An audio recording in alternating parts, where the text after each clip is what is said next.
লাবণী লিখেছে, আসসালামু আলাইকুম ম্যাম, আমার লাস্ট মাসিক হয় অগস্টের 20 তারিখে। এখন আমার বেশ। 20 সপ্তাহ চলছে। আলট্রা রিপোর্ট অনুযায়ী 22 সপ্তাহ চলে। আমার প্রশ্ন হলো, আমি এখন বাচ্চা নড়াচড়া বুঝতে পারছি না। আমার আহ আগে এক ছেলে হয়ে 4 বছর বয়সে মারা যায়। এরপর আমার আমি আর কনসিভ এরপর আমি আবার কনসিভ করি 2017-তে, কিন্তু মিসক্যারেজ হয়ে যায়। এখন আমার তৃতীয়বার প্রেগন্যান্সি। আমার সব টেস্ট রিপোর্ট ঠিক আছে। আমার জন্য আপনার গুরুত্বপূর্ণ পরামর্শ। গুরুত্বপূর্ণ হ্যাঁ, পরামর্শ দিয়ে আমাকে উপকার করবেন ম্যাম।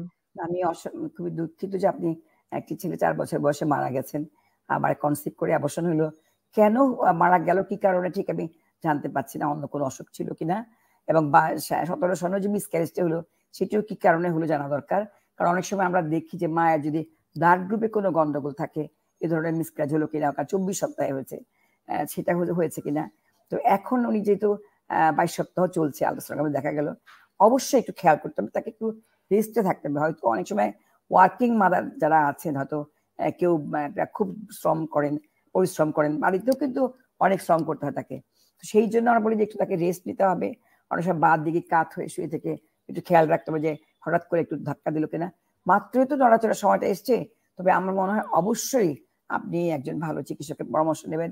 কারণ হয় কি যে আপনার একটি বাচ্চা কি কারণে মারা গেল আমরা জানতে পারিনি, আবার একটা মিসক্যারেজ হচ্ছিল, এটাকে আমরা অনেক সময় বলি যে হ্যাঁ আবার প্রেগনেন্সি হয়েছে। আমরা আশা করি অবশ্যই বাচ্চাদের জন্য ভালোভাবে জন্ম নেয়।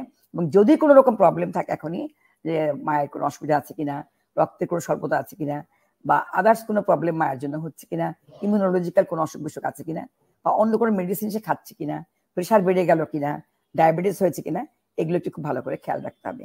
কারণ আমরা জানি যে আপনি অবশ্যই, আপনি কখনোই বাড়িতে ডেলিভারির জন্য চিন্তা করবেন না। অবশ্যই একজন চিকিৎসকের পরামর্শ নিয়ে স্বাস্থ্যকেন্দ্র অথবা হাসপাতালে গিয়ে ডেলিভারিটা করাবেন।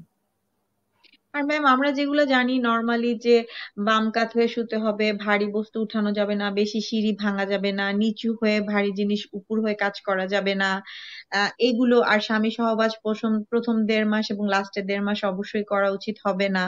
এগুলো এগুলো তো মোটামুটি মনে হয় মেনটেন করতে অবশ্যই সবাইকেই হবে। আর ধরো আসলে হয় কি আমাদের দেশে, তো আমি বলি যে কাজের বুয়া যিনি আসছেন, গৃহকর্মী, তিনি তো এসে ঘর মুছতেছেন, উপরে বালতি নিয়ে যাচ্ছেন, করতেছেন, সবই তো করতে হয়। ইটা যিনি ভাঙছেন তারও তো বাচ্চা হবে। তবে হ্যাঁ, ঝুঁকিপূর্ণ যারা, প্রথমে তুমি একটা কথা বলেছিলে ঝুঁকিপূর্ণ মা। এখন ঝুঁকিপূর্ণ হতে পারে একটা মায়ের রক্তক্ষরণ হচ্ছে একটু করে অল্প করে, বা একটা মা তার এই ফুলটা নিচে আছে, বা সে তার প্রেশারটা বেশি আছে, তার দেখা গেলো ডায়াবেটিস অনেক বেশি আছে, তিনি রক্ত স্বল্পতায় ভুগছেন। এইগুলো বা মাকে এজ আমরা বেশি, একটুখানি, হাইট হ্যাঁ, বেশি, এইজটা বা বেশি, হাইট হ্যাঁ, কম। বয়সটা বেশি, তো সেইগুলো যদি হয় তখন তাকে বলি যে এটা সে তাদেরকে বলি আমরা একটু প্রিকশন নেবেন।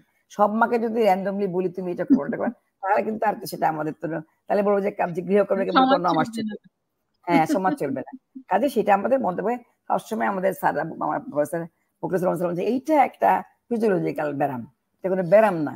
কাজে এটা কোনো ব্যারাম, ব্যারাম না বা অসুখ না, ফিজিওলজিক্যাল এটা অসুখ চেঞ্জ না, আসলে। চেঞ্জ হচ্ছে বডিতে। কাজে আমি তো মানে একটা প্রাউড ফিল করবো যে আমি একটা ফিজিওলজিক্যাল চেঞ্জের মধ্যে পড়ি, আমি একটা নতুন জীবন জন্ম দিচ্ছি। সেইখানে মাকে আমরা সহায়তা করব, এবং তাকে তার উইল পাওয়ারটা বাড়াইতে হবে যে না, এই মার যেন কোনো কষ্ট না হয়, মাকে আমরা দেখবো, আমরা তাকে টেক কেয়ার করবো।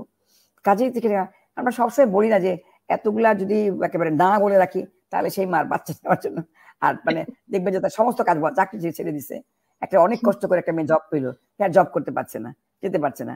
কাজে আমরা মনে করি না যে গার্মেন্টসে যিনি কাজ করছেন তিনিও বাচ্চা নেবেন, যিনি গৃহকর্মী তিনিও বাচ্চা নেবেন।